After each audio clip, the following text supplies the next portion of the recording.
Mapagpalang umaga sa atin mga ka-Sunrise. So update po tayo regarding sa ating ginawa na 12 volt system or direct current system. So ito po yung pinapagana po nito is yung ating mga ilaw. Ayan mga ka-Sunrise. So DC current po yung ating mga ilaw, 12 volts. Tapos iti-testing po natin yung electric fan at yung ating TV. Ayan.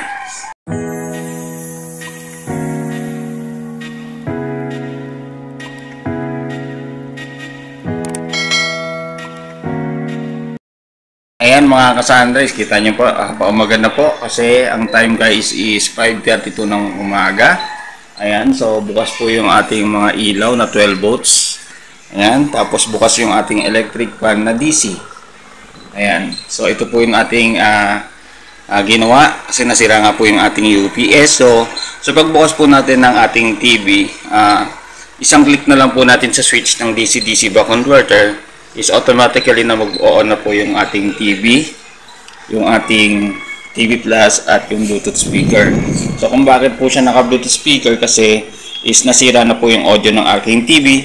So nilagyan ko lang siya ng audio in sa aking Bluetooth speaker kasi old model na Bluetooth speaker ko is meron audio in.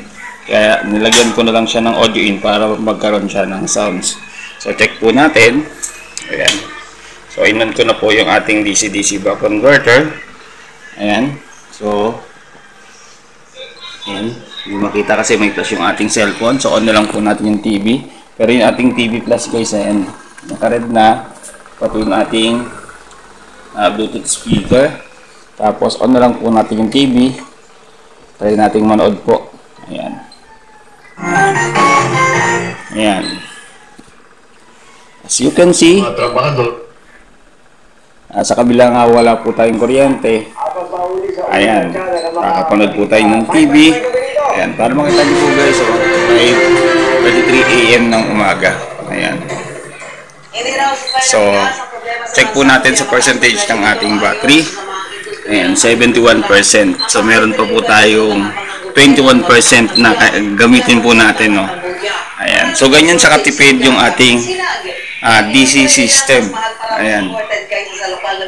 So, TV na 12 volts. Electric fan na 12 volts. Mga cellphone charger po natin, no? Kahit wala po tayong DU, distribution utility or power na susupply sa ating bahay, no? Ayan. Mga ilaw na 12 volts. Ayan. Yung consumption natin sa light guide is 8.2 watts. Yung ating TV, ayan, 28.4 watts mga ka-Sunrise. So ito po yung ating update. So pag naka-direct 12 volt system po tayo is makakatipid pa po tayo ng laman ng ating battery dahil naka 12 volt system po tayo. Mga ka-Sunrise, gulatin po natin sila, no? Habang yung iba is nagtitipid ng kuryente dahil tataas na naman nga daw ang kuryente, kami naman pong gumagamit ng solar guys is kailangan po namin gamitin yung na-harvest po natin mula sa liwanag or sikat ng araw. So ito po ay power ng solar. Ayan, so bukas po yung ating electric fan, TV, TV Plus, Bluetooth speaker. Nag-charge po tayo ng ating cellphone. Ayan, nag-charge yung cellphone ng aking anak. Ayan. Tapos, yung mga ilaw, bukas pa rin. So, pang mahirap na setup mga ka-Sunrise. Tapos, ito po guys, itong teknolohiya na to guys is 12 volt system. Ayan, so kung ano po yung 12 volt system, ito po ay 12 volts po. Hindi po siya 220, kundi 12 volts po siya. Dahil yung may mga appliances na po na TV na 12 volts, electric fan na 12 volts, ilaw na mga 12 volt system.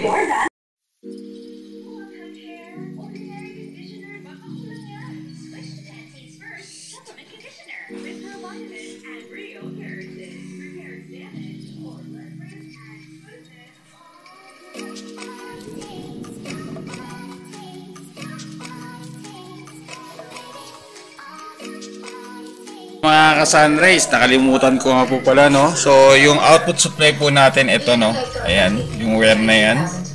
Tapos, yan, lumabas yan dito. Ayan. Tapos, ayan na siya.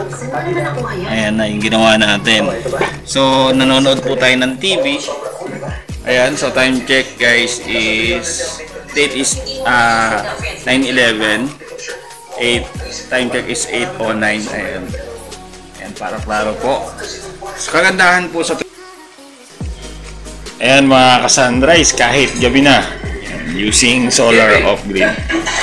Ayan, no interruption of brownout, no bills mga ka-sunrise. Bakit gabi na ba ngayon? Kasi sa tingin ko hindi No worry about bills. yung mga toothpaste. Ayan mga ka-sunrise, na-text ko na po sa inyo yung ating 12-volt system. So para sa akin guys is sulit na sulit kasi yung aking mga gamit guys. Dahil ang problema po namin dito sa aming lugar guys is wala po kaming kuryente. Kaya palagi ko po yan tinitext sa inyo. So ang nagpa-power lang po ng ating bahay is yung ating solar off-grid na dalawang setup, isa sa ilaw at isa sa mga appliances po natin para makuha po natin yung percentage of use na 50%. So kung naka 12-volt system ka is mas maganda kasi mas tipid yung 12-volt system kasi wala ka ng idle consumption na kinakain ng UPS or ng inverter. So kung nagustuhan mo itong video na to, please like and share and subscribe na rin po kayo sa aking YouTube channel, Sunny Solar TV.